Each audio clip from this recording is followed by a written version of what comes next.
Hai semua, balik lagi bersama saya Cica di sini. Kali ini saya bakal ngelanjutin alur cerita 5 Daudi versi novelnya ya. Dan semoga kalian suka. Oke, tanpa banyak basa-basi yuk kita simak alur ceritanya.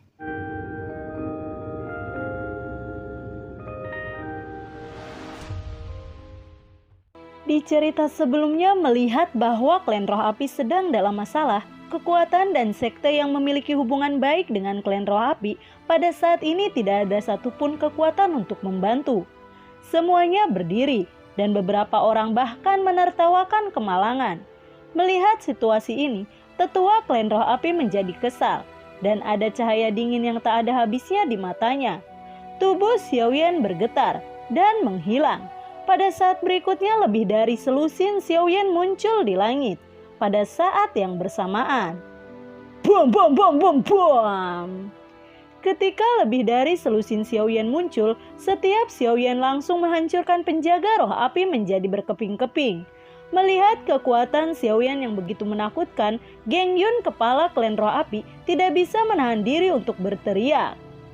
Formasi hebat dari 10.000 api. Dengan teriakan keras Geng Yun, sosok yang tak terhitung jumlahnya di langit melintas dan sidik jari semua orang berubah dengan cepat. Banyak orang mereka tidak asing dengan formasi api besar dari klan roh api. Formasi besar 10.000 api adalah formasi yang sangat menakutkan. Formasi ini dapat dikultivasikan secara ekstrim dan dapat mencapai titik membakar langit dengan 10.000 api. Ini sangat menakutkan. 5 elemen benua akan menjadi lautan api. Setelah pembentukan penghalang di langit, banyak ahli dari klan roh api menyerang bersama lagi, memasang penghalang kecil di dalam penghalang, membungkus Xiaoyan. Kemudian telapak tangan banyak pria kuat menghantam pesona di tengah, dan api mengerikan segera mengalir ke tengah. Gugusan api dengan warna berbeda terus disuntikan ke penghalang pusat, dan api di penghalang pusat menjadi semakin banyak. Hanya dalam waktu singkat, ruang di dalam penghalang pusat benar-benar dipenuhi dengan api panas. Pada saat ini pesona di tengah seperti tungku besar. Api yang mengamuk membakar dengan hebat di pesona. Dan Xiaoyan juga sepenuhnya ditelan oleh api. Xiaoyan benar-benar terbungkus dalam kelompok api yang tak terhitung jumlahnya. Banyak orang merasa kasihan pada Xiaoyan. Mereka menduga bahwa Xiaoyan akan kalah. Tepat ketika semua orang merasa kasihan pada Xiaoyan, wajah semua orang terkejut.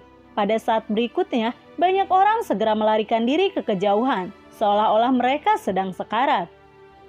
Bagaimana mungkin? Api di formasi besar 10.000 api tidak membakarnya sampai mati. Ucap dari Geng Yun terkejut.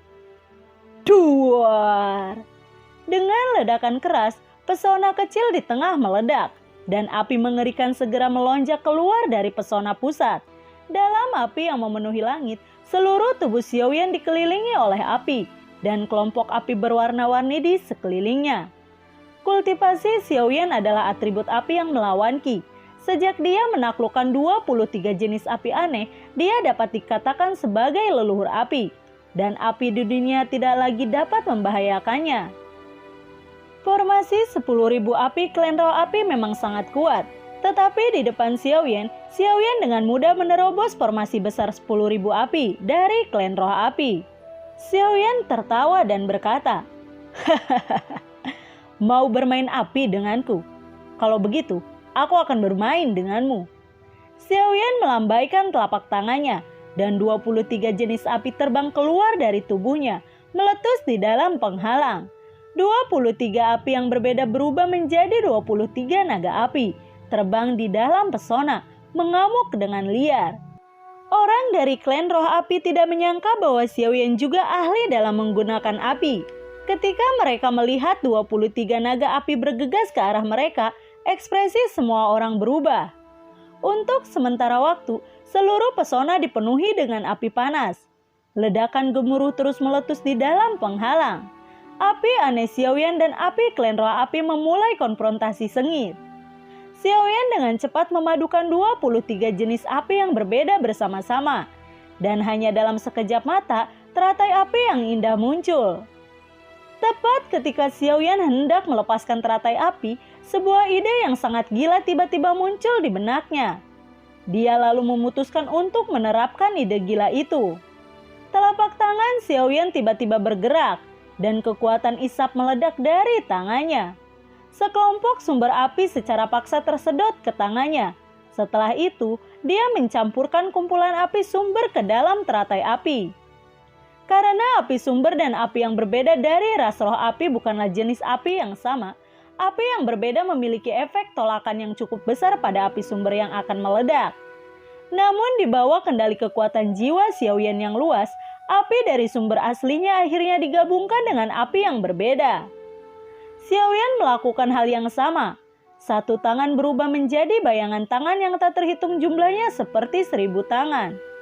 Dan kelompok sumber api terus-menerus dihirup ke tangannya. Kemudian dipaksakan ke teratai api olehnya. Pada akhirnya ada ribuan api di seluruh teratai api. Teratai api ini jelas merupakan teratai api paling menakutkan yang pernah dibuat Xiaoyan. Setelah teratai api ini meledak, seluruh klan roh api dan bahkan seluruh 5 elemen benua akan berubah menjadi lautan api dalam sekejap. Setelah teratai api terbentuk di tangan Xiaoyan, kekosongan berubah menjadi kehampaan yang gelap gulita. Pesona itu meledak secara langsung, dan gelombang udara mengerikan yang tak terlukiskan tumpah keluar. Meskipun lotus api di tangan Xiaoyan belum meledak, energi yang dipancarkannya dapat membakar ruang dan menghancurkan penghalang. Melihat teratai api di tangan Xiaoyan, semua orang terkejut. Orang-orang mulai melarikan diri dengan putus asa ke kejauhan. Geng Yun, kepala klan roh api, juga terlihat sangat ketakutan saat ini. Dia dikejutkan oleh tindakan gila Xiaoyan. "Pemuda, tolong berilah belas kasihan." Pada saat ini sebuah suara terdengar. Suara itu sepertinya berasal dari zaman kuno. Mendengar ini, Xiaoyan terkejut. Dia melihat api merah muncul dari langit yang jauh. Api itu kemudian datang ke arah Xiaoyan. Itu adalah seorang lelaki tua berjubah merah, dan dia tampak sangat tua. Namun pria tua berjubah merah di depannya terasa sangat menakutkan bagi Xiaoyan.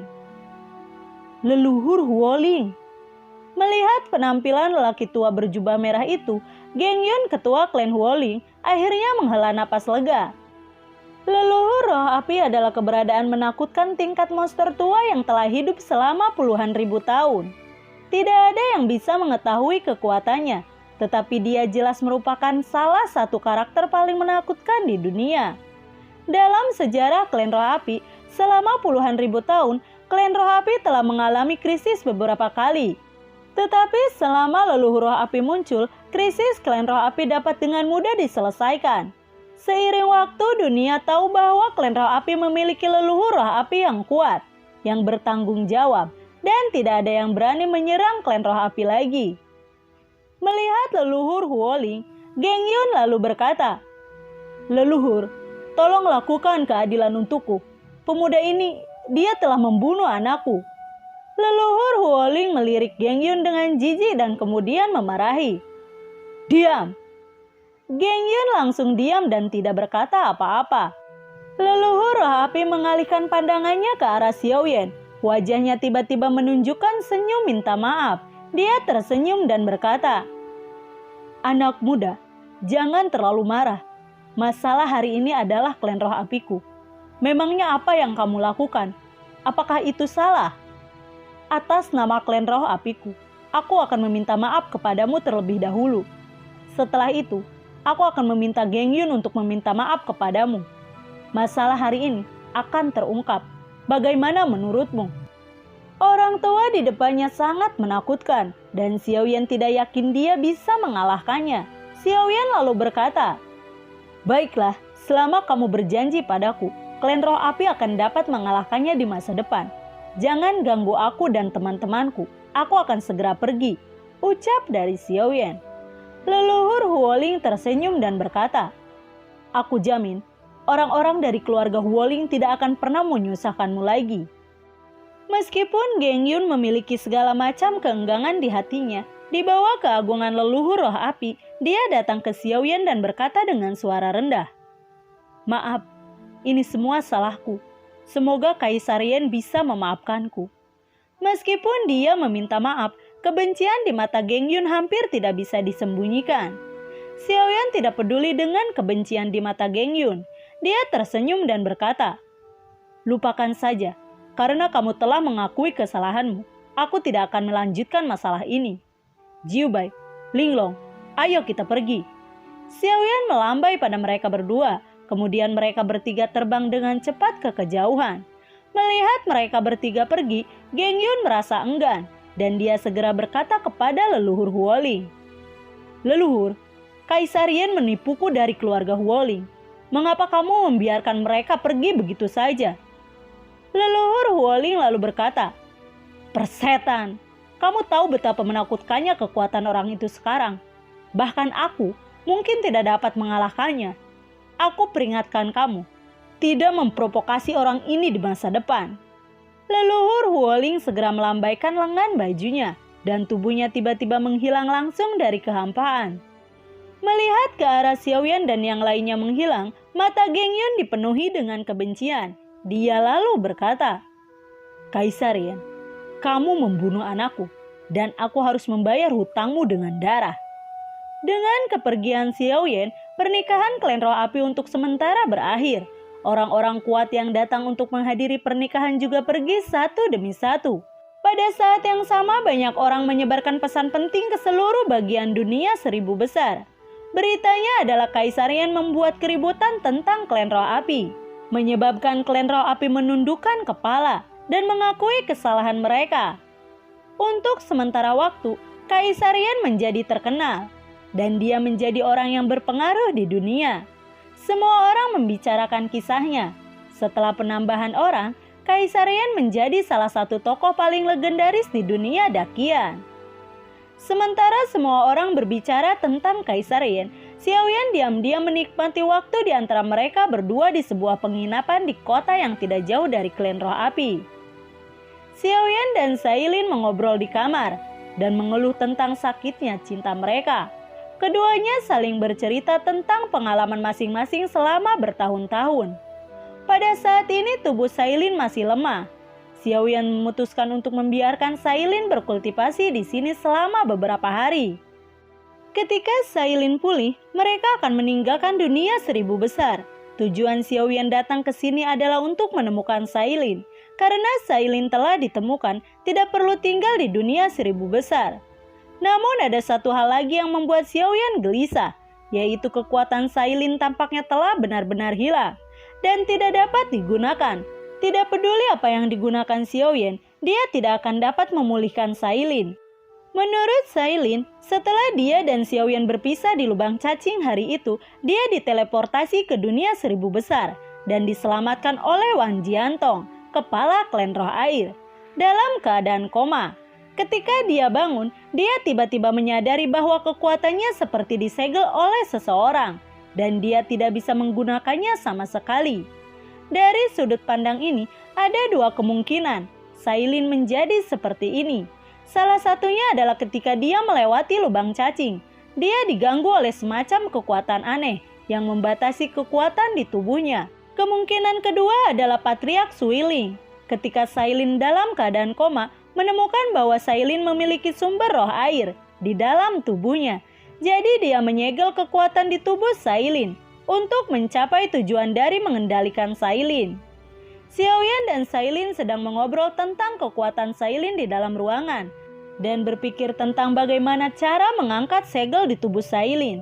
Tapi tak satu pun dari mereka memiliki solusi yang baik. Dalam sekejap mata, malam pun tiba dan keduanya mengobrol sepanjang hari. Kekuatan Sailin sekarang tersegel, tubuhnya sangat lemah, dan energinya tidak sebaik sebelumnya. Jadi dia secara bertahap menjadi lelah dan menguap. Melihat Sailin sudah mengantuk, Xiaoyan tersenyum dan berkata, "Jika kamu mengantuk, tidurlah dulu, dan aku akan duduk di samping tempat tidur." Sailin mengangguk, kemudian tertidur dengan tenang di bawah tatapan Xiaoyan. Xiaoyan menatap wajah cantik Sailin, kepalanya penuh dengan pikiran. Dia memikirkan berbagai pengalaman mereka berdua bersama, dari bertemu, berkenalan, jatuh cinta, hingga Sailin melahirkan Xiao Xiao. dan kemudian keduanya bertarung dan menaklukkan dunia bersama. Betapa bahagianya dia selama waktu itu. Memikirkannya, Xiaoyan tiba-tiba merasa lelah. Dia sedikit terkejut. Dengan kekuatannya saat ini, dia seharusnya tidak mengantuk. Apa yang terjadi?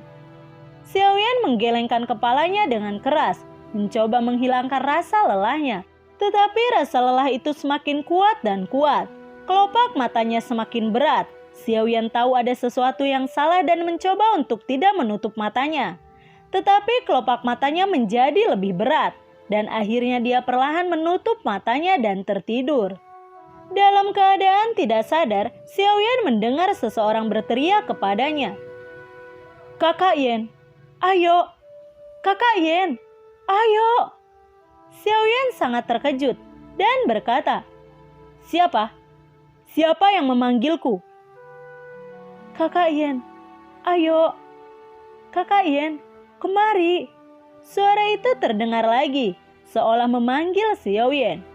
Di depan Xiaoyan ada sebuah lorong. Di dalam lorong itu ada hamparan putih yang luas dan tidak mungkin untuk melihat apapun dengan jelas. Tetapi suara sebelumnya datang dari dalam lorong itu.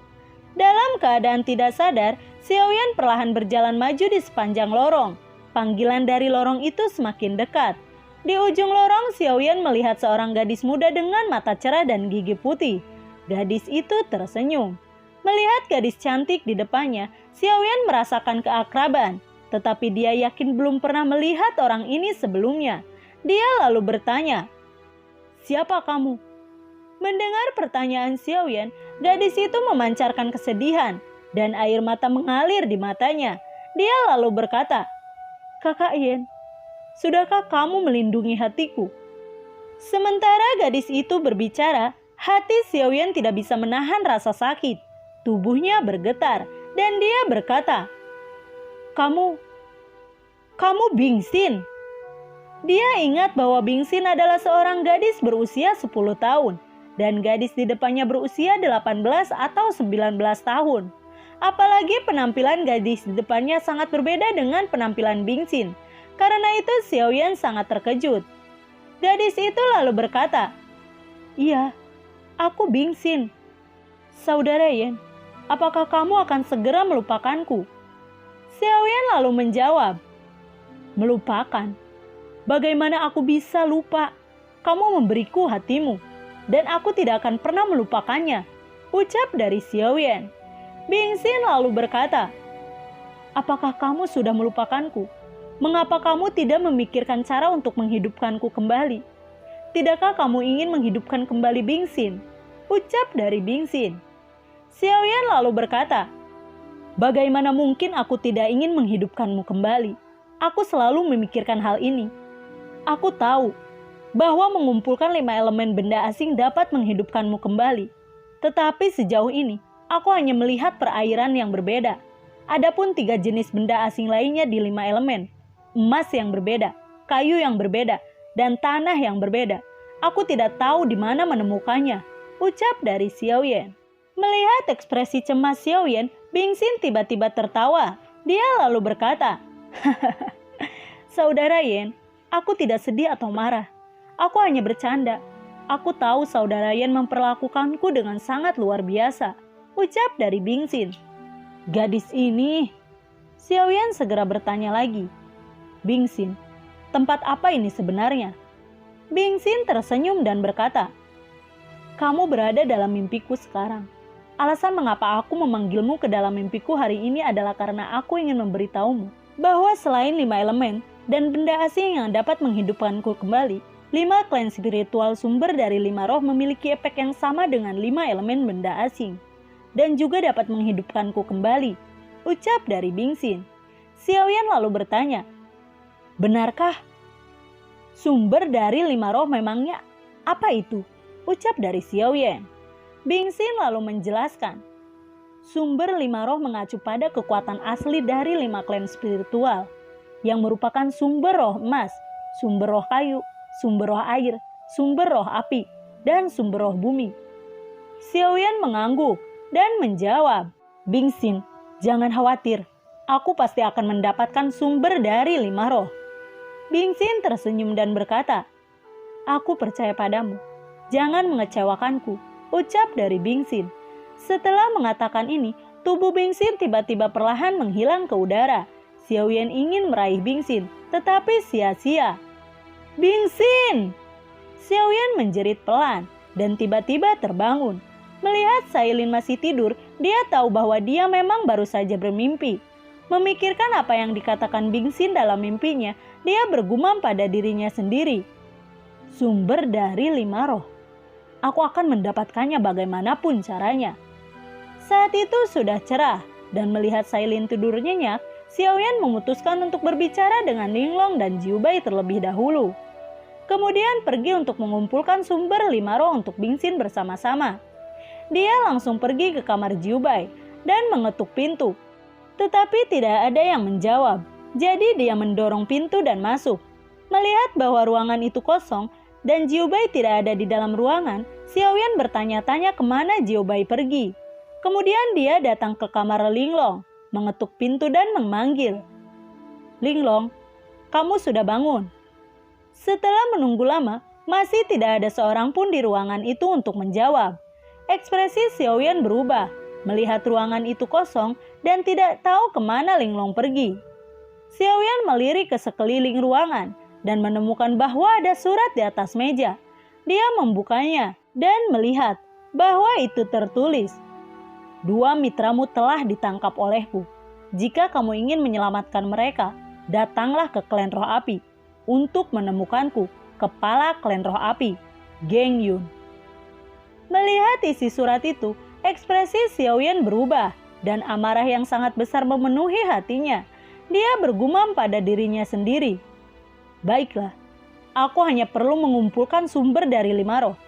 Karena klan roh apimu ingin mati, maka aku akan menggunakan klan roh api untuk membuka pisaunya terlebih dahulu." Lalu, bagaimanakah kelanjutan ceritanya? Nantikan video Cica selanjutnya ya. Bagi kalian yang suka akan alur cerita yang Cica bawain, kalian bisa like, komen, share ke teman-teman kalian ya. Cica ucapin terima kasih juga buat kalian yang udah mensupport Cica lewat link Saweria di bawah kolom deskripsi. Dan semoga sehat selalu ya buat kalian. Cica mohon pamit dan assalamualaikum, dadah.